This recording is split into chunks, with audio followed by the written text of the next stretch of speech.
माझे तर जे महाविकास आघाडी आहे तर त्यांचं सर्वांचं मी खरोखर मनापासून आभार पहिली गोष्ट मानतो. त्याच्यानंतर आमचा जो आदिवासी समाज जो आहे, निताला मानपाडा असू दे, वावंजा कातकरी 3 वाड्या आहेत, निताला खानाचा बंगला असू दे, तर पराग भोपी यांना मी आज 20 ते 22 वर्षापासून मी बालूशेठच्या सोबत त्या वेळेला गाडीच्या सोबत राहायचे. तिथून त्या पराग भोपीला मी बघतो. आणि त्याच्यानंतर आला विषय आमचा डीबी बाई.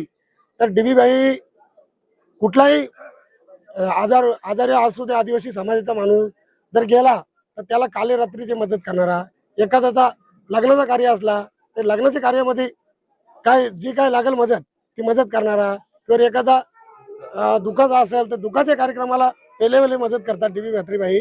आणि डीबी बाई म्हात्रे सोबत आम्ही आज पण आहो, उद्या पण आहो आणि परवा या आदिवासी बांधवांना म्हणजे जे माझ्या समाजाची जे या वाड्या 5 वाड्या आहेत, तर 5 वाड्यामधून आम्ही विजयाची जी मतं राहतील, या 5 वाड्यामधलीच विजयाची मतं राहतील या दोन्ही उमेदवारांना.